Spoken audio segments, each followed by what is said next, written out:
Welcome to the After Chat. I'm Michael. I'm Madison. And today we are talking about doubt. What? Doubt. Oh, no. You ready? I am. Let's do it. Welcome to the After Chat. Real questions. Real talk. Real life.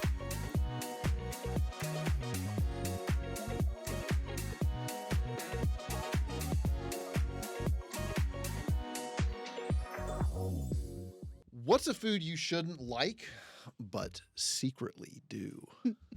I don't think I'm that secret with it. I love mayonnaise.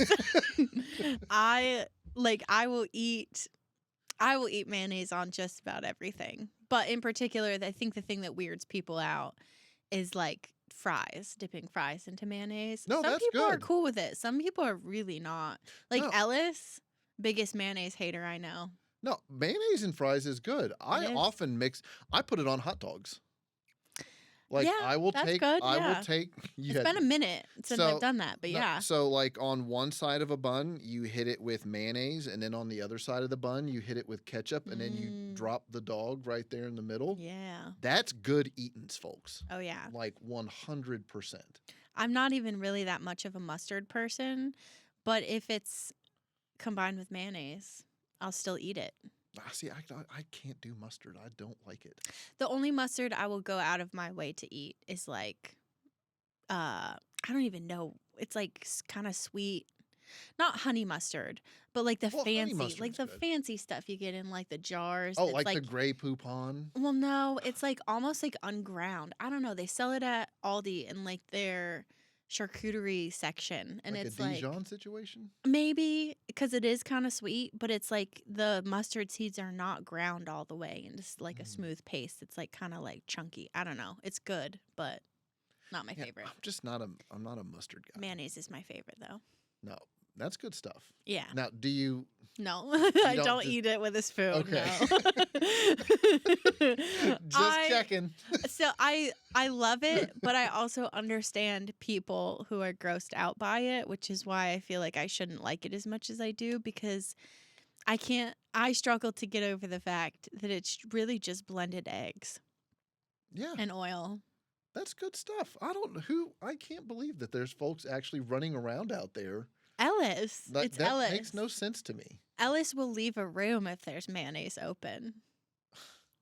See, now He'll be like the whole time like, bleh, bleh, like I just gross. want to I don't know, go get a jar of Dukes and just set it up somewhere. Duke's is the best too. Well, see, now that's something that I think I've mentioned this before. I didn't realize the conflict between the Miracle Whip and the First of real all, mayonnaise. Well, I didn't know that. Okay. I didn't know it. I was going to say, didn't first know of it. all, bold of you to say that in the same I sentence. did not know. I came to it from a place of That's ignorance. right. Yeah, you 'cause never had it. I'm not from here. And so Miracle Whip is disgusting, in my opinion. I loved the tangy zip as a kid. But then once I got here and someone sent me to the store for mayonnaise and I brought back a jar of Miracle Whip, it was like I just brought in the most offensive thing of all time. And you did. And unknowingly. And I got such looks and a talking to. And I learned the difference. Was it Karen? No, this was She feels passionately. I feel like she's passionately a Duke's girl. She's got to be. This was friends from back in the day. Okay. No, I learned it before I got here. I don't know why. There's just something about Karen to me. We had her on an episode recently where I just feel like she would set someone straight about how you cook food in Virginia. 100% she will. I love it. What's up? Been small grouping with her for a while. Oh my gosh, amazing. She will. For me, so I went through a canned meat phase. Okay. I'm open-minded. So- I'm nervous, but I'm open-minded. Well, there's an entire section at all grocery stores of various canned meats. Yeah. And Like there's canned salmon, which I discovered could be made into wonderful like salmon patty burgers, which Ooh. are super good with lots of mayonnaise and things. Okay. But then I got into the corned beef, and I discovered like how to make some really awesome casseroles with corned beef hash. Love corned beef hash. But there's also these cans of herring, Oh. and they're boneless. Ooh. And so Just a whole fish. just a little fish. And so I wrapped it in bacon and fried it, and that was good stuff. I wouldn't have thought of combining bacon and fish. I didn't know what else to do with it, but I was just very intrigued and Sounds good. was sampling all the different canned meats. Hmm. They had little canned octopuses and squids, which wasn't terrible. Made it into a nice little stir fry situation with some other things, and that was good stuff. I can't do seafood except salmon. Salmon and like canned tuna. Canned tuna is the outlier of something that tastes really fishy that I like, and I think it's just because I grew up eating it. But Yeah. like salmon's about the only fish I can actually do, and I'm like embarrassed by that. Like I feel like I have a Well, salmon's so unrefined easy. palate. Salmon's so easy to cook. I've never like- actually cooked it before. Oh, Yeah. okay. Well, I mean, I got some fresh local honey, and you can use that with some little bit of soy sauce and some garlic, and drizzle that on there, and just slam her in the old oven. Sounds good. It's good stuff. Nice. You should give that a whirl. I'll give the salmon a whirl. I don't know about the herring, but I can give salmon a try. Well, it just felt weird, like pulling fish out of a little tin. Yeah, my brother-in-law straight up eats like sardines on Ritz crackers, and he lived with us when my sister and him got married at first. I can't. And that was the one thing where I was like, Caleb, you gotta go with this. This is disgusting. You gotta go to the other room. if You you're gotta gonna do leave. that. Uh, Love it. So, what's a place that surprised you in the best way? Can you go first? I felt like I had an answer to this, and then I just immediately lost it. Oh, Maine, 100%. So I only really knew anything about Maine through the works of Stephen King, because the majority of his books take place there. I didn't know that. And so I just wasn't sure what to expect, but super awesome people. The climate is fantastic. I went up there in August. And so if anybody here in Virginia knows, August is just disgusting outside here in the Mid-Atlantic. And so, but in his books, there's always characters that complain about the weather. So I thought it was going to be something similar. And there was always complaining about the humidity. And I got up there and I was like, they don't even know what humidity is. They don't know. This is fantastic. It was cool at night. It felt like fall. You know what I'm saying? Because it was in August, and so it felt like fall, and it was just wonderful. Surprised me in the absolute best way. Man. Okay. I remembered mine. I went in a different direction. I don't even know the name of it. The place that you go that has trampolines everywhere. Oh, Sky Zone. Yeah. That's cool. I was really nervous to go before I went, and it was a while ago. I think I was probably like in my very early 20s. I was super anxious because when I haven't gone somewhere, I don't know what to expect. I don't know how loud it's going to be. There's so many factors that'll throw me off. I had a fantastic time. I don't know what I was worried about. I didn't like the foam pit, though. I couldn't get back out of it. No, that's tough to get out of. Yeah, and that like freaked me out. No, well, the first time I jumped into it, I honestly thought there for a split second they was going to have to crane me out. Yeah, like this is where I'm stuck for forever. Like I hope that they have a backup plan or something that insurance required them to have to lift people up and out of the foam pit. It probably would still be really mortifying to have to go through that process. I would choose to live in there. As opposed to getting lifted out by some sort of crane. Yes.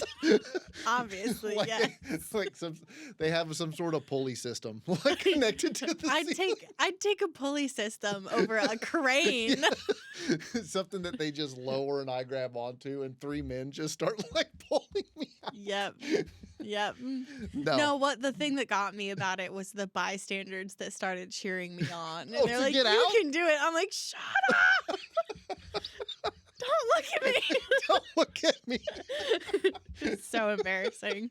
But I did get out on my own. I was very proud. Well, good for you. Yeah, You should be. yeah, I would go back. It surprised me how much fun it was, and not like in a, I don't know, not in like a, oh, I would take younger kids here. Like, I had fun there as an adult. It was a good time. It's way more tiring than one would Oh, think yeah. as an adult. I It was bet as a awesome. kid, I mean, because you watch the children there, they will literally jump from the time they get their little socks until it's time to go. That Mhm. when I took my children there for a birthday party back in the day, I was jumped out at about 20 minutes. I believe it. I was ready to go, but I had a blast pretending I was Michael Jordan doing dunks on that basketball hoop that they have there. Nice. That was a blast. Yeah, I just jumped and then would like jump into the wall and then jump down. That was pretty much the only move I had. But it was a good time. So, well, that's a great lead up to this question. When was the last time you doubted yourself? Was it in the foam pit? I mean, can I answer every second and Yeah. also right now actively as we're going? I'm working on it. I'm working on my default reaction to doubt myself. But yeah, it was not that long ago, unfortunately. No, I mean we joked about this before we started recording. And when was the last time you doubted yourself? I said literally this morning. Yep. That's something that keeps me in check, Yeah. I think. I'm trying to remind myself that there's brain pathways that are built that are insecure, and I'm making new brain pathways that are less insecure, and it just takes time.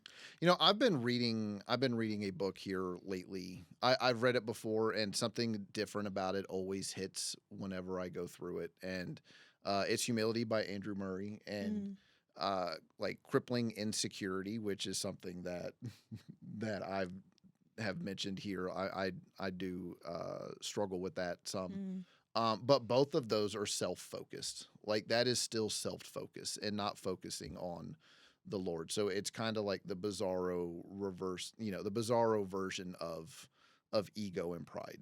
Yeah. Like because that is constantly looking to self. And Yep. even whenever you're insecure and doubting yourself, like there's nothing wrong with having a little bit of skepticism. Like, do I really have what it takes here? But whenever it prevents you from doing things that you know that you should do, you're still looking to self and putting Yep. your faith, whether for good or bad, in self. Very true. But no, that's a daily struggle. Yeah. For Yeah. me. Well, did you ever have a moment of doubt early in your faith? Oh yeah. I mean, I think that's part of when you grow up in faith and you grow up in church and you learn all the stories. I don't have exact moments that I can think back on and know this was like a pivotal moment where I did doubt, but I think I just got used to thinking through the thought of this is what I've been taught. This is what I'm hearing from other sources or hearing from my own mind, just like, I don't know, just navigating those thoughts because like it's your whole life. Yeah. You're around the topic of faith and knowing about it, especially because I was homeschooled. So we would talk about the Bible in our classes every day, and I lived on a church property for a decade, and my life revolved around church. So I think I just got exposed to navigating those thoughts pretty early on. What about you? Because I didn't grow up in church or really with one or in one. Whenever I first came to faith, like I would sometimes wonder like if this was all real or if it was something that I was just imagining, or whether or not my desire to put my faith in the Lord and then live in a way that I was learning honored him was worthwhile, or if it was all just a wishful thinking kind of thing. Yeah. So yeah, I mean, and whenever and especially the first time that something went seriously wrong, like in Oh, my yeah. life that wasn't of my own doing. Yeah. It was like, well, what is the point? Was all of that for nothing? Like, does God even care about me? Yeah. Um, and so, I mean, there's all kinds of space for doubt. And if you think that if you're not going to experience that at some point as a follower of Jesus, I think you just have probably your expectations Mm. set a little wrong, Yeah. because there's not there. I don't think that there's I don't think it's sinful to have doubt. Mm-mm. Like, it's a natural human response to things. It's what you do and how you respond Yeah. with that doubt that's ultimately going to Yeah. um be the deciding factor on whether your doubt leads you to sin or Yeah. to turn away. And we'll look at a couple people who doubted Mm. in the Bible, because they It are happens. there. Yep. It happens. It Yeah. happens even to the best of them. Yeah. So to kind of shift gears and get us into this conversation, we're going to use this definition of doubt. Doubt is the feeling of uncertainty or lack of conviction about what we believe to be true, especially about God, his character, his promises, or our relationship with him. Mm. And this is not the same as unbelief. Mm. Doubt often arises when our experiences doesn't seem to match our expectations, like I just said, or when questions arise that challenge what we've been taught. Doubt isn't the absence of faith.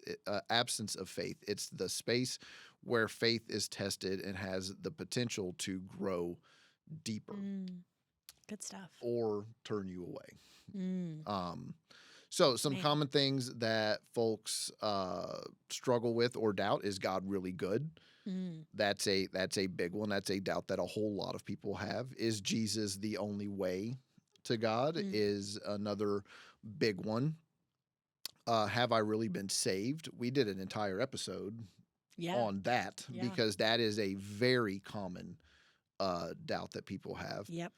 How do I know my faith is strong enough? How do I know God's will for my life? Is this what I'm supposed to be doing? Is another common doubt that folks have. Ooh, the what if I'm just believing because I was raised this way? Yes, That one is, I can relate to that I one. put that one for you. Really? Well, hey, I spotted it. So there we go. Because you were raised like, Yeah. from a little. And the one above that, why do I still struggle with the same sins? Yes. Like that thought of I'm trying to fully surrender, but it's not going the way that I want it to go. Is God even here? Like, I totally get that. Or maybe that thing is just your thorn Yep. that causes you to need to be reliant on him and rely on him and count on him for Yeah. his grace. Yeah. Which Man. that's a tough pill to swallow if that is. ends up being what it is. Yeah. Can God still use me after what I've done? Mm. That was a big one. for That me. one, it's interesting. That one I don't relate to as much, but I can totally see, like, I completely understand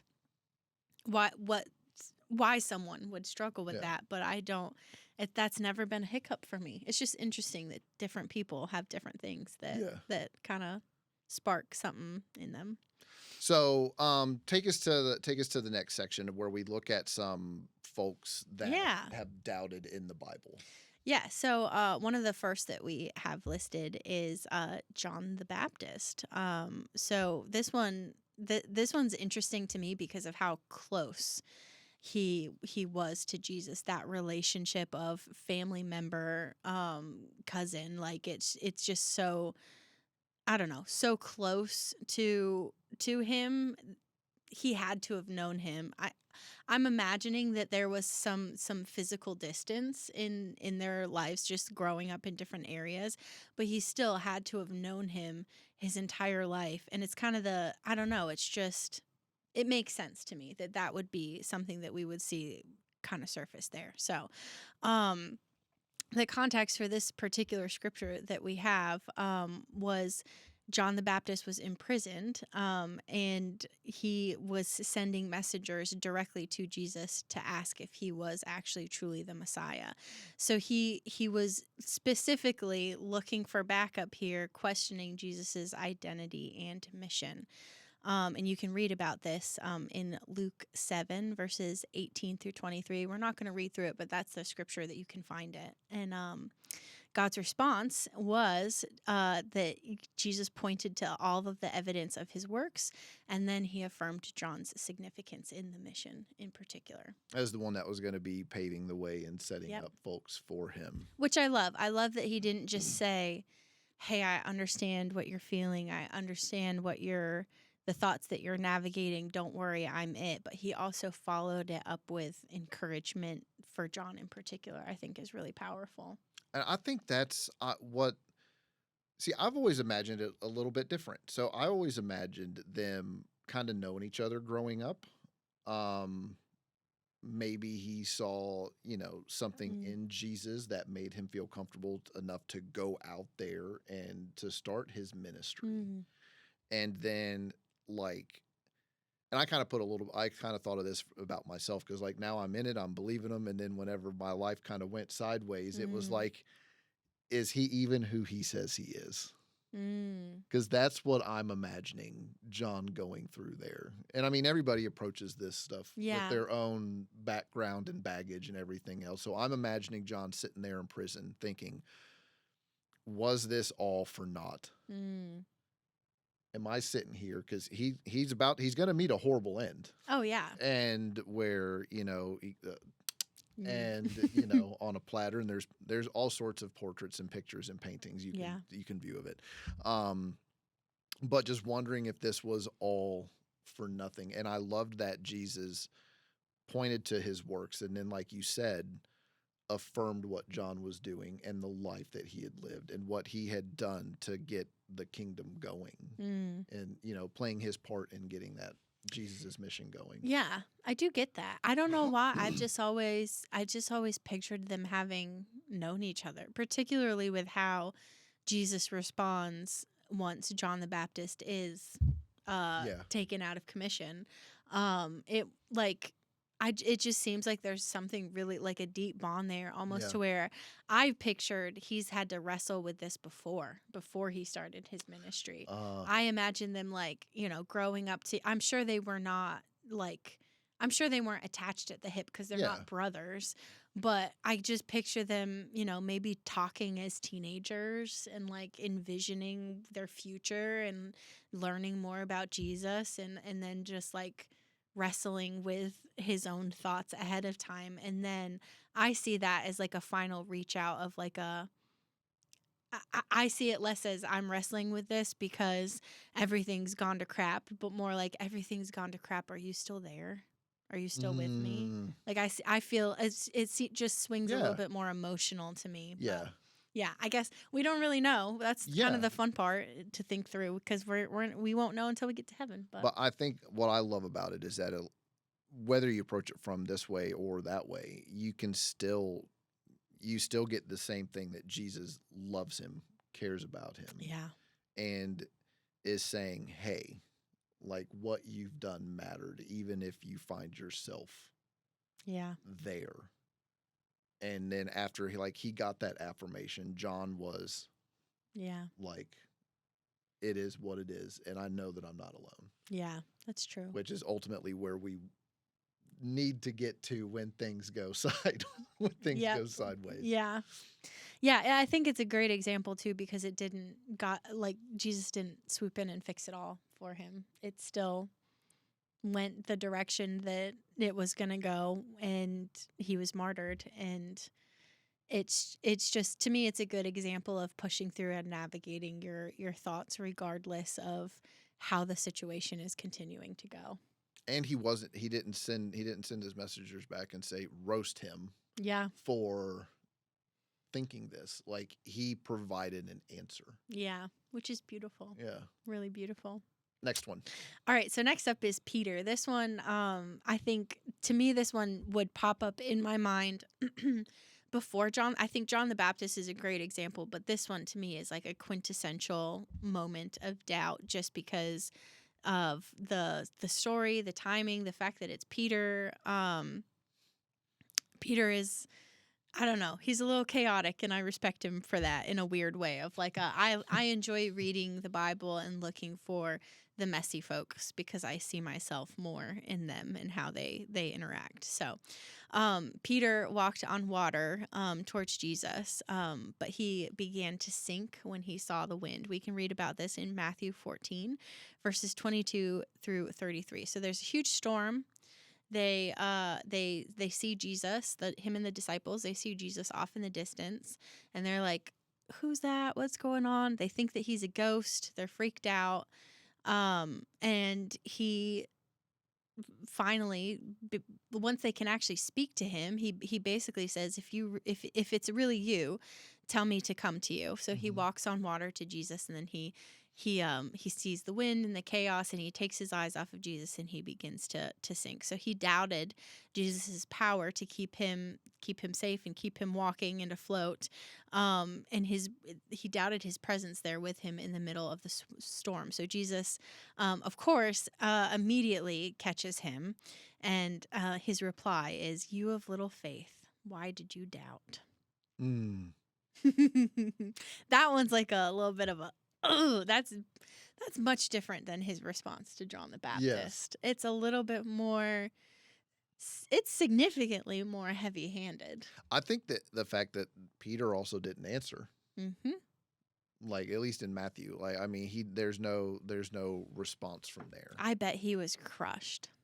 I I would have felt really guilty. But the thing is, it's not the last time. yeah. He goes on to do it again right before Jesus is crucified. So it's clearly something that God is working out within Peter. Mm-hmm. This particular ability to surrender and trust. So I have full faith that what Jesus responded to him with was what Peter needed to hear in the moment. But if I was in Peter's shoes, I would have been crushed. Yeah. And I think, and then just when they climbed in the boat, then they all were in the boat worshiping him and saying, "Truly, you are the Son of God." I mean, they recognized it and they worshiped him. But I imagine Peter was sitting there thinking, why did I let my eyes get taken off of him? But at the same time, true. But Yeah. at the same time, he was the only one that He got was out the of only the one boat. that did it. He initiated walking, like, tell me to come to you. He initiated that with Jesus. So like, it's a weird mix of like, you can tell there's so much. It's almost like for lack of a better way to say it, like teacher's pet moment of like Jesus being like, "Okay, come on out," and then like, "All right, come on, we're still in progress. We're still working on you. Let's get back to the boat. You're okay." It's an interesting one to look at, in my opinion. I love that he had that willing, like he's always the one with that willing heart that's willing to stretch himself. But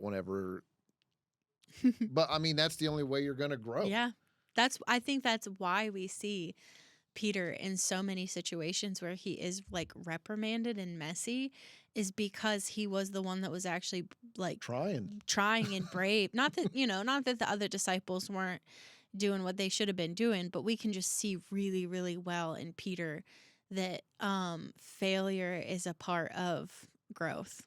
Yeah. So we wanted to put those in there just to show that whether or not we're all going to doubt at some point. It doesn't mean that there's anything necessarily wrong. It doesn't mean that you don't have belief. It doesn't mean that you don't have faith. It's what you do with it. It's what you do with it. And so there's also a piece of scripture. It's in Mark 9. I'm going to pick it up here. So there's this guy, there's this boy, he's been having issues and fits and foaming at the mouth and rolling on the ground, and all the disciples have been trying to help him, and they weren't able to do it. And so they ended up bringing the boy coming to Jesus and talking about it. And Jesus says, "Bring the boy to me," starting in verse 20. So they brought him, and when the spirit saw Jesus, It immediately threw the boy into a convulsion. He fell to the ground and rolled around, foaming at the mouth. Jesus asked the boy's father, "How long has he been like this?" "From childhood," he answered. It has often thrown him into fire or water to kill him, but if you can do anything, take pity on us and help us." Hmm. "If you can," said Jesus. "Everything is possible for one who believes." Immediately the boy's father exclaimed, "I do believe. Help me overcome my unbelief." Hmm. And then Jesus saw the crowd was coming to the scene. He rebuked the spirit. "You deaf and mute spirit," he said, "I command you, come out of him and never enter him again." Spirit shrieked, convulsed violently, and came out. The boy looked so much like a corpse that many said, "He's dead," but Jesus took him by the hand and lifted him to his feet, and he stood up. After Jesus has gone indoors, his disciples asked him privately, "Why couldn't we drive it out?" He replied, "This kind can only come out by prayer." Hmm. But help me overcome my unbelief. Man. And Jesus gave him something to help him overcome his unbelief. Yeah. I feel like this is a great way to word that concept. What you shared earlier about doubt, that it's not doubt is different than just, oh, I don't believe that this is anything that this is real. You Yes. might wrestle with a little bit of, in your doubt, you might wrestle with some unbelief, but the concept of doubt feels so much bigger to me Yeah. than specifically just, I don't believe. And I feel like this response, that in between of I do believe, help me overcome my unbelief, finds that like weird way to word the fact that it's just doubting, that you want to come along, you still want to respond to God, and you know that there are things happening that are beyond your understanding. Yes. And I don't know, it's just, to me, that's such a great reply, such a great phrasing. And I have honestly, like myself, I lean on that phrasing all the time in my own prayer life, of just that rhythm of like, I do, but help me get even Yes. more solid in where I'm living right now. Because I look at doubt as at least the cry of like a willing spirit and heart. Mm-hmm. Yeah. Or else, because unbelief is way easier. Oh yeah. Just to say, Yep. and then just write it off and move about your day. But for me, doubt is something that you're wanting to overcome Mm. to some degree. Yeah, I would agree. So we'll pick up this conversation on the back half of this clip. The dividing line between long-term faithfulness and fleeting moments of faith is found in right expectations. This is a truth you won't hear in many places, but God does not exist to make you rich or comfortable or even happy. Joy is something that goes beyond our circumstances. And a whole lot of people walk away from faith, not because they don't want to believe or because they didn't used to believe, but because they believed in something that wasn't. Deconstruction comes out of disillusionment. What we think is a covenant is really a contract with just one signature. We put on God an obligation he never agreed to. So when he doesn't do what he never said he would, we feel like he lied to us, like he failed or broke his promise. The truth is, we think God walked away, but he's where he always has been. We're the ones that left. Judas built his relationship with Jesus on an expectation Jesus never signed up for. So when life went in a direction that was inconsistent with Judas's implied agreement with Jesus, he walked away. But you don't have to. I love that whole clip, but there's one line that just really jumps out. The dividing line between long-term faithfulness and fleeting moments of faith is found in right expectations. Mm. That, for me, has done more in my moments of whenever, has helped me lessen the things that I doubt about. Yeah. And the best way to know what God promises are and what maybe how to ground your expectations, what expectations you should have, for me, has been just in spending time in the Word and knowing what it says and what it doesn't say. Yeah. Because it's easy. I think we did an episode on cliches or truisms or Yep. phrases that just aren't helpful, or I forgot what it was. Yeah. That along that line. Yeah. Yeah. Like things that people say about Christianity that aren't actually true at all. Yes. Yeah.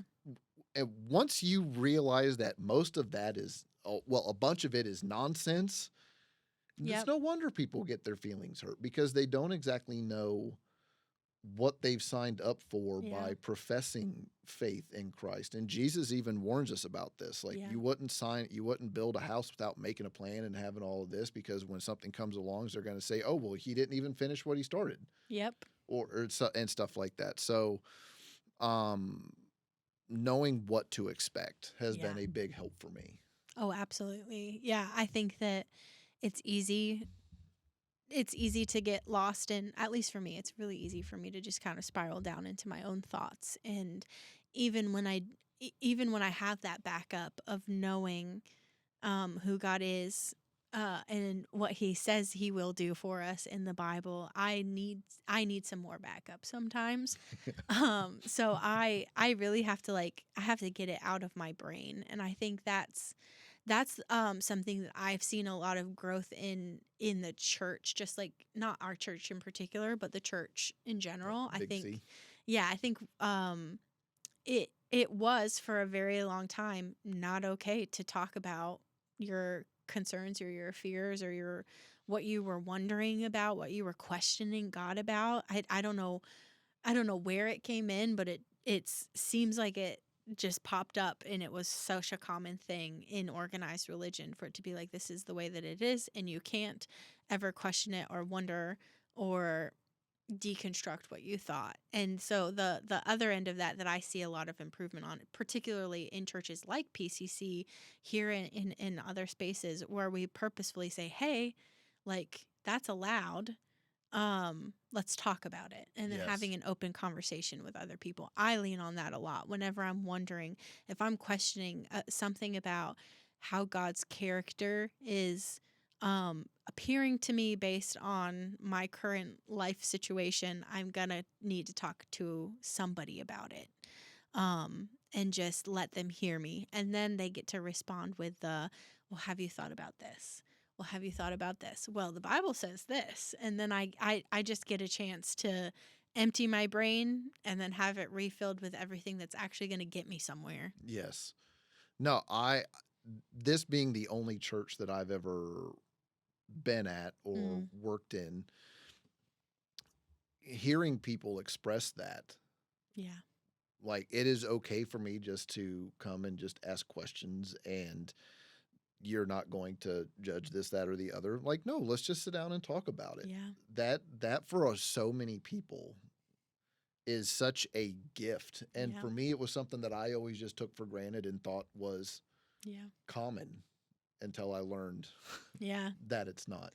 I think the unfortunate thing that I've seen, at least I've seen it be really prevalent on social media with my generation, is how common deconstructing in an echo chamber is of that, like, this is my faith, this is what I was taught to believe, but there are some cracks appearing, and now I'm just going to go to the people who I know will tell me exactly what I want to hear in response that's to dangerous it. for anything. Yes. So I really think, like, I've seen a lot of people get really confused and break apart a lot of these questions that they had while they were growing up in faith, but they're turning to people who will tell them exactly what they want to hear.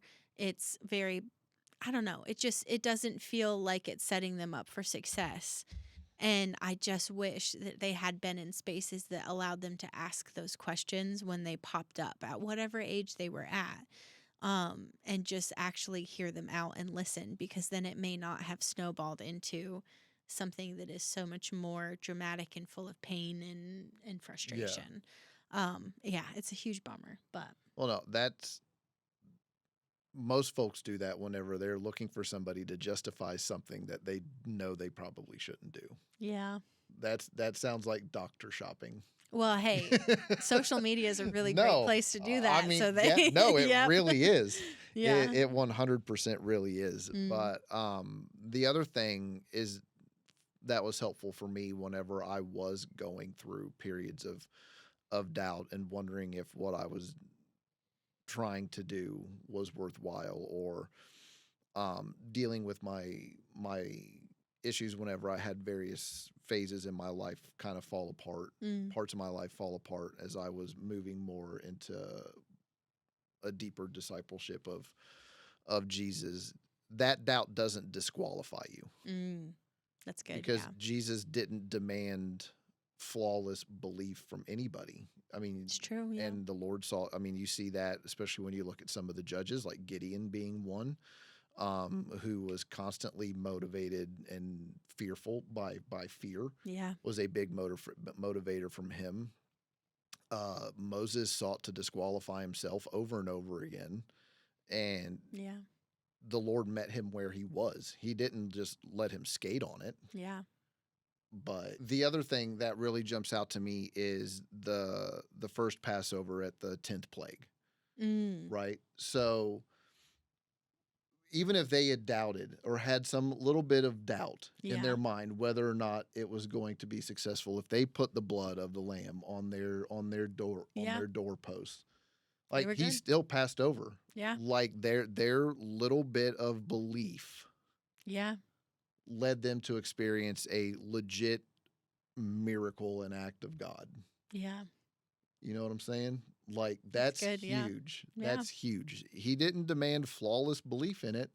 He didn't say you have to 100% believe this is going to work, or, Yeah. you know, a curse on your home.